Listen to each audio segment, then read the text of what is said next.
So student, after understanding the capacitor, concept of capacitor, let's understand concept of parallel plate capacitor. यहाँ पे parallel plate capacitor, see the word. तो parallel plate, it means there are two plates kept parallelly, so they are making system of two plates. So ये जो system of two plates है वो क्या कर रहा है, एनर्जी स्टोर कर रहा है. तो यहाँ पे समझ लेते हैं कि पैरेलल प्लेट कैपेसिटर के पीछे क्या कॉन्सेप्ट है. तो स्टूडेंट, यहाँ पे पहले मैं सिंगल प्लेट कंसीडर करता हूँ to understand the parallel plate capacitor. तो सिंगल प्लेट मान लेते हैं ये प्लेट P1 है, राइट. तो इस पे मैंने क्या किया स्टूडेंट, मैंने Q amount of charge store करा है, राइट. सो प्लेट P1 पे पैरेलल, यहाँ पे एक प्लेट, राइट, प्लेन शीट मैंने कंसीडर किया है. इस प्लेट का प्लेन शीट कंसीडर किया है जिसपे मैंने Q amount of charge store करा है. अब वी नो दैट कि भाई इसका जो कैपेसिटेंस है, कैपेसिटी है चार्ज स्टोर करने का या एनर्जी स्टोर करने का, वो कितना होता है, Q by V. Right. So capacitance of this plate is C, which store plus Q amount of charge, so that इसका potential get raised by 1 volt. जैसे ही इसका potential 1 volt reach कर जाएगा तो यहाँ पे इस पे आप amount of charge store नहीं कर सकते. ये इसकी कैपेसिटी हो गई. तो मुझे इस ऐसा कैपेसिटर बनाना है जिसपे मैं maximum amount of charge store कर पाऊं और amount of charge energy store कर पाऊं. तो इसका potential get raised by 1 volt plus 1 volt. तो यहाँ पे अब इसके ऊपर मैं चार्ज और ज्यादा चार्ज स्टोर नहीं कर सकता हूं. तो this is a limitation of this single isolated plate. तो what I will do to increase the capacity. Student, यहां पे मैं क्या कंसीडर करूंगा, इनफाइनाइट से एक और प्लेट, एम्प्टी प्लेट लेकर इसके पास आऊंगा, राइट. सो अगेन मैंने एक और प्लेट कंसीडर किया P1 जिसका एरिया भी इक्वल है, जिसका एरिया इस प्लेट P1 के इक्वल है. तो जैसे ही मैंने ये एम्प्टी प्लेट इस P1 प्लेट के पास लेके आया, तो because of this positive charge यहाँ पे क्या होगा, यहाँ पे नेगेटिव चार्ज इंड्यूस्ड होगा. कितना इंड्यूस्ड होगा, इक्वल क्वांटिटी में. तो student, as I bring this P2 plate here, as I bring this P2 plate, empty P2 plate, तो यहाँ पे क्या हुआ, नेगेटिव चार्ज इंड्यूस्ड हुआ. क्यों नेगेटिव चार्ज इंड्यूस्ड हुआ, because of this positive charge. तो student, what will be the potential, इसका जो पोटेंशियल होगा नेगेटिव होगा, राइट. सो यहाँ पे अब मैं मान लेता हूं कि there is a system of two plate, और ये सिस्टम ऑफ टू प्लेट कैसा है, पैरेलल प्लेट कैपेसिटर. अब ये parallel plate capacitor, right, parallel plate P1 और P2 पैरेलल प्लेट कैपेसिटर बना रहा है, एक सिस्टम बना रहा है जो एनर्जी को स्टोर कर रहा है. So this system is called parallel plate capacitor, right. अब देखते हैं कि क्या इसका एनर्जी, चार्ज एनर्जी स्टोर करने की कैपेसिटी बढ़ी है या कम हुई है. तो स्टूडेंट, यहाँ पे अब मैं बात करता हूं कि जैसे ही मैंने parallel plate P2, right, parallel plate P2 P1 के पास ले आया, तो चार्ज माइनस Q इंड्यूस्ड हुआ और उसकी वजह से इसका पोटेंशियल माइनस V हो गया, राइट. तो जो नेट पोटेंशियल है, नेट पोटेंशियल कितना हुआ student. So here suppose I am saying Q amount of charge store, तो नेट जो पोटेंशियल है get raised, net potential is equal to V plus minus V minus, right. So ये net potential होगा. सो यहाँ पे अगर मैं बात कर रहा हूं, जो नेट पोटेंशियल है आप इस पैरेलल प्लेट कैपेसिटर का, वो कितना है student, it is equal to V plus Q divided by, ये कितना हो जाएगा, plus V minus minus V, right. So ये जो है नेट पोटेंशियल होगा। So net potential of this system of two plates. तो अब अगर मैंने मान लिया कि इस सिस्टम ऑफ टू प्लेट्स का पैरेलल प्लेट कैपेसिटर का कैपेसिटी कितना है, C1। तो स्टूडेंट यहां पे अब C1 ये पहले वाले से बड़ा है या छोटा है? So student here see this, capacitance is right, capacitance increases, एक potential decreases, potential increases, capacitance decreases, right. तो यहां पे अब इसका नेट जो पोटेंशियल है वो क्या हुआ, कम हो गया, राइट। जैसे ही ये प्लेट P2 हमने इस P1 के पास लेकर आया तो नेट पोटेंशियल डिक्रीज हो गया, और इस नेट पोटेंशियल डिक्रीज होने की वजह से दिस C1 कैपेसिटेंस किसका है, इस पूरे पैरेलल प्लेट कैपेसिटर का। तो C1 capacitance is larger than C, right. So ये एक इंपॉर्टेंट पॉइंट है। नाउ स्टूडेंट अगर मुझे और ज्यादा इसका कैपेसिटेंस इंक्रीज करना है तो व्हाट आई विल डू, से अब यहाँ पे मैंने ये दोनों ही प्लेट को कितने डिस्टेंस पे रखा है, स्मॉल d पे, दोनों ही प्लेट को स्मॉल d डिस्टेंस पे रखा है।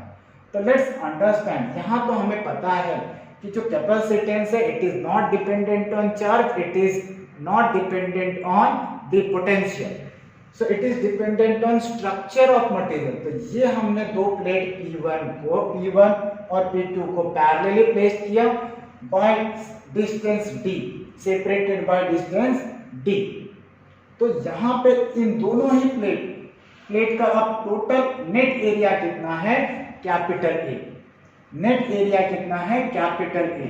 तो देखते हैं अब ये जो पैरेलल प्लेट कैपेसिटर है, राइट, पैरेलल प्लेट कैपेसिटर,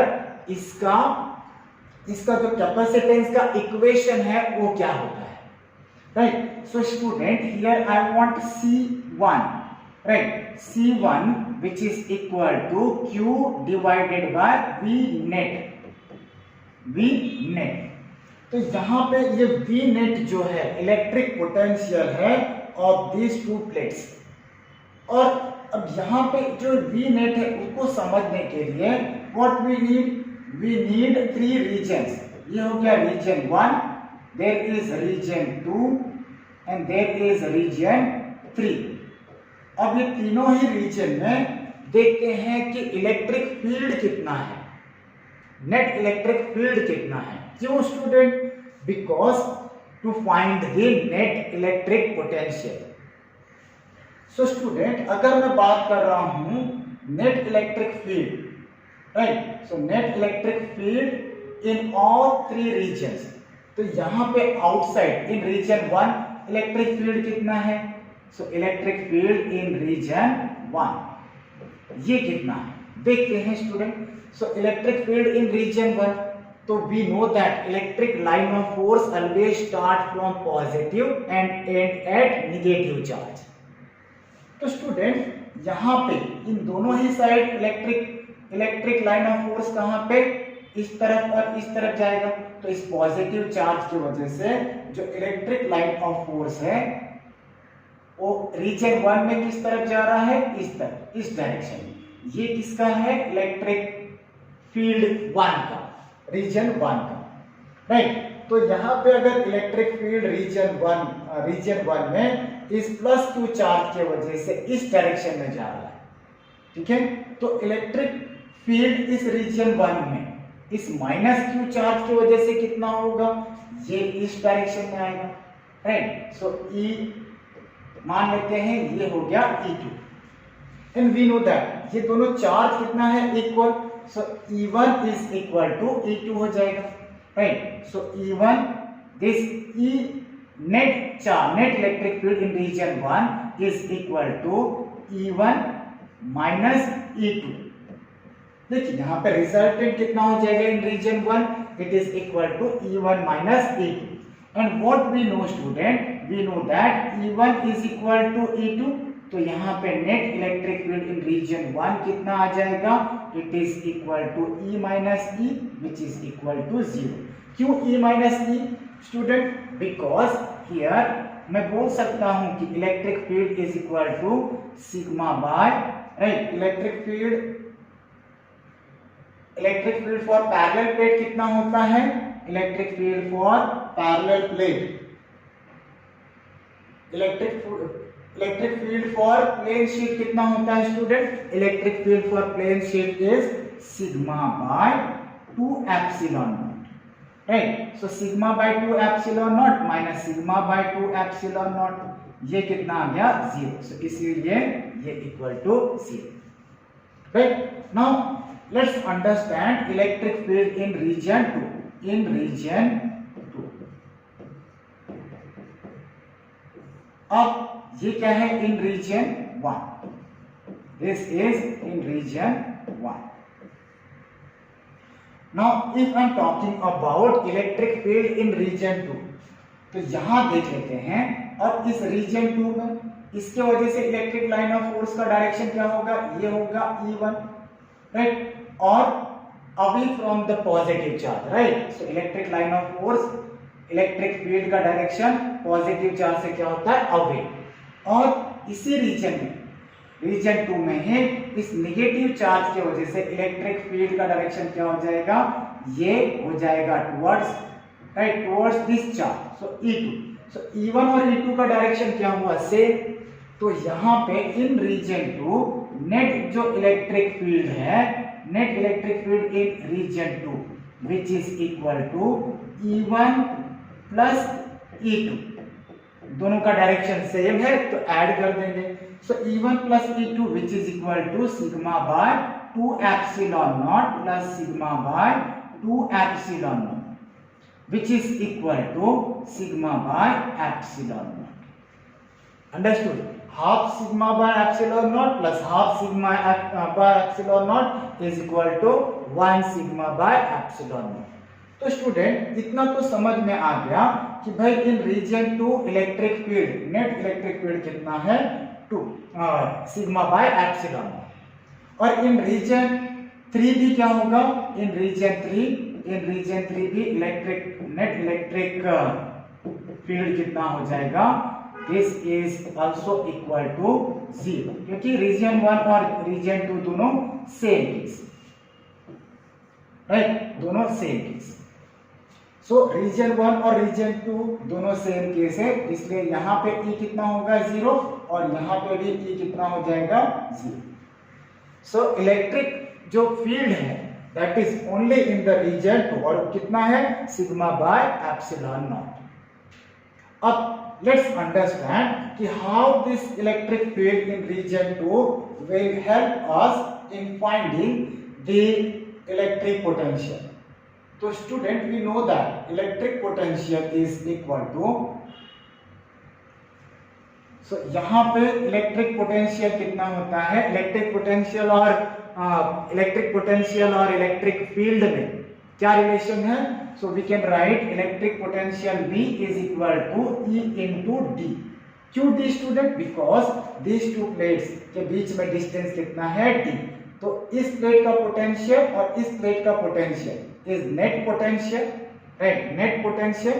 सो ये क्या है V नेट, राइट, और ये क्या है electric field in region 2 which is also E net, तो V net is equal to E into D, ये है मैग्नीट्यूड टर्म, राइट।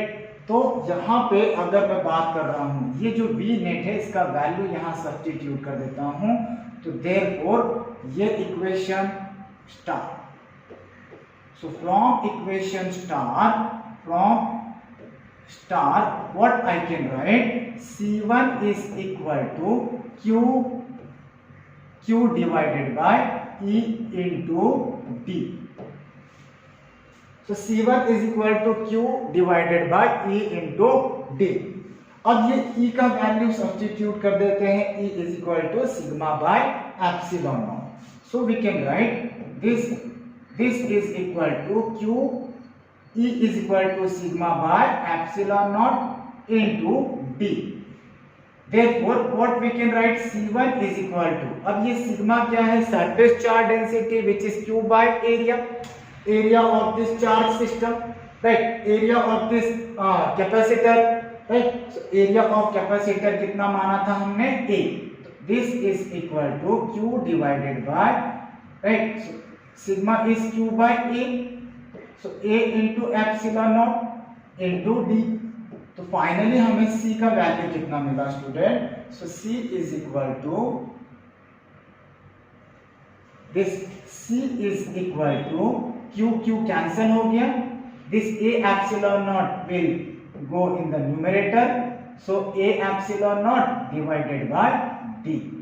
so ये है capacitance of capacitor, capacitance of parallel plate capacitor, right. so C1 is equal to A epsilon naught by D. यहाँ पे भी देख लीजिए कि the capacitance is independent on charge, it is independent on electric potential, it is dependent on area of this plate, it is dependent on distance between the two plates, right. जितना ये distance छोटा होगा, जितना ये distance small होगा, उतना इसका capacitance बढ़ेगा। तो यहाँ पे ये जो प्लेट P1 और P2 का डिस्टेंस हम जितना कम कर सकते हैं, उसका कैपेसिटेंस उतना ही इंक्रीज होगा, राइट। सो इस प्लेट का, इस पैरेलल प्लेट कैपेसिटर का एरिया जितना बड़ा करेंगे, उतना ही कैपेसिटेंस बढ़ेगा। So student, please note down over here, the capacitance is independent, right. So capacitance of capacitor is independent on the C1 is independent